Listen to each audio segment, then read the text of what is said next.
Selamat sore Bapak, Ibu, dan Saudara. Shalom. Dalam ibadah berayat sore ini, kita akan membaca Alkitab yang diambil dari Kisah Rasul 1 ayat 1 sampai 11, dan kita akan menggumuli bersama-sama. Saya akan membacakan untuk Bapak, Ibu, dan Saudara.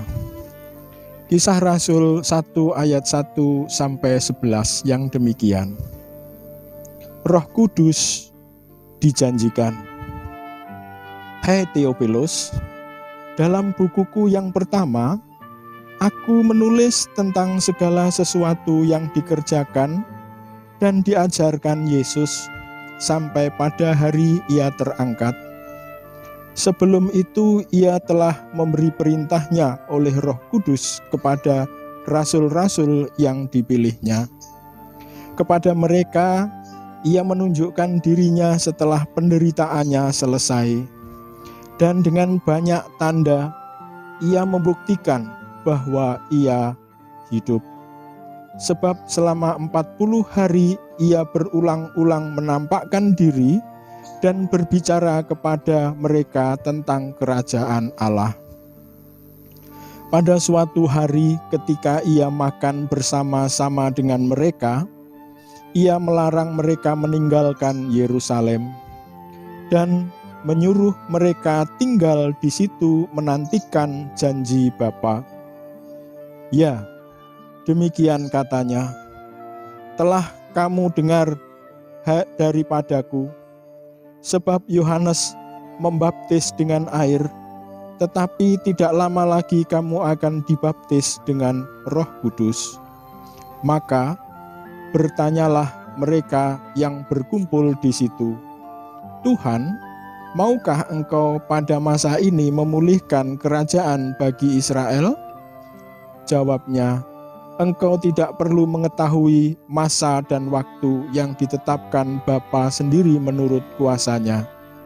Tetapi kamu akan menerima kuasa kalau Roh Kudus turun ke atas kamu, dan kamu akan menjadi saksiku di Yerusalem dan di seluruh Yudea dan Samaria dan sampai ke ujung bumi. Sesudah Ia mengatakan demikian, terangkatlah Ia disaksikan oleh mereka, dan awan menutupinya dan pandangan mereka. Ketika mereka sedang menatap ke langit waktu Ia naik itu, tiba-tiba berdirilah 2 orang yang berpakaian putih dekat mereka dan berkata kepada mereka, Hai orang-orang Galilea, mengapakah kamu berdiri melihat ke langit? Yesus ini yang terangkat ke sorga meninggalkan kamu, akan datang kembali dengan cara yang sama seperti kamu melihat Dia naik ke sorga. Demikian pembacaan Alkitab yang akan kita gumuli bersama-sama. Dibekali adalah tema renungan sore ini. Dibekali berasal dari kata dasar bekal. Dalam bahasa Jawa artinya sangu. Dibekali artinya disangoni. Bapak, Ibu, dan Saudara yang dikasihi Tuhan, pengalaman saya sebagai orang tua, bahkan orang tua pada umumnya, apabila ada anaknya yang akan bepergian, apalagi kalau perginya jauh dan lama, orang tua akan selalu memberikan bekal pada anaknya. Karena orang tua tahu keperluan anaknya selama perjalanan. Dan orang tua akan selalu memberikan bekal itu. Dan bekal itu dapat berupa materi, misalnya uang, makanan atau bahan makanan, pakaian, atau sarana lain yang diperlukan selama bepergian. Bekal yang diberikan itu juga bisa berupa non-materi. Doa dari orang tua, nasihat, semangat, dan lain sebagainya. Nah, ini semua orang tua berharap agar anaknya tidak menemui masalah ketika berada di perjalanan atau selama bepergian. Apabila anaknya sudah membawa bekal yang cukup, hati orang tua jelas tidak merasa khawatir, tidak merasa was-was. Hati orang tua akan terasa mantap dan merasa tenang karena anaknya telah membawa apa yang dibutuhkan selama bepergian. Demikian juga anak pun juga merasa percaya diri. Bapak, Ibu, dan Saudara, nampaknya memberi bekal itu sudah menjadi budaya sejak zaman dahulu. Demikian juga ketika zamannya para rasul, ketika Tuhan Yesus memanggil murid-muridnya, Tuhan Yesus tahu bagaimana latar belakang kehidupan masing-masing muridnya. Tuhan Yesus tahu tentang status sosial. Tuhan Yesus tahu bagaimana pendidikannya, bagaimana watak dan sifatnya, dan lain sebagainya. Tentu setiap murid mempunyai kelebihan dan kekurangannya masing-masing. Tetapi Tuhan Yesus tidak mempermasalahkan semua itu.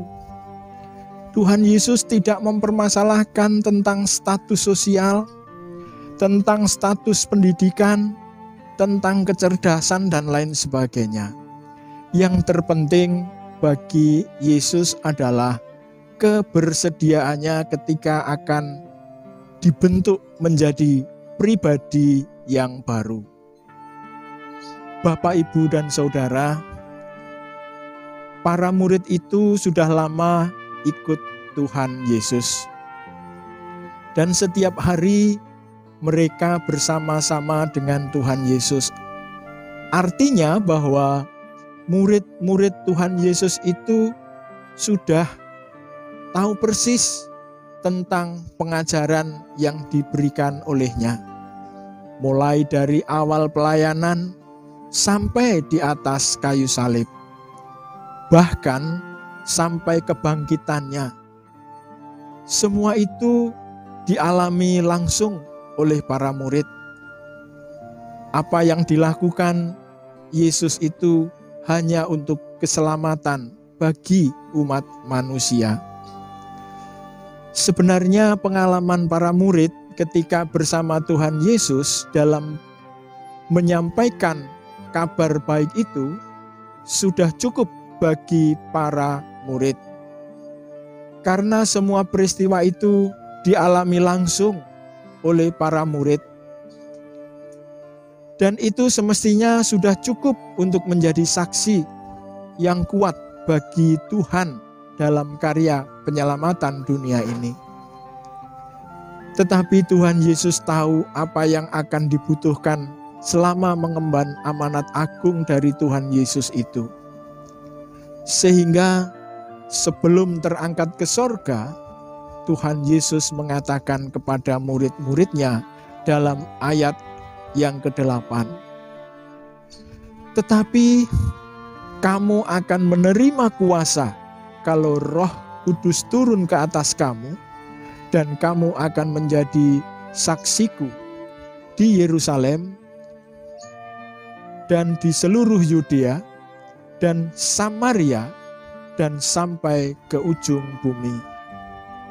Itu artinya bahwa sebelum para murid itu melaksanakan tugasnya menyampaikan kabar baik itu, sebelum mengemban amanat agung dari Tuhan, akan diberikan kekuatan, yaitu Roh Kudus. Pekerjaan menjadi saksi itu sangat berat, karena saksi itu harus memberikan kesaksian yang benar tentang karya penyelamatan.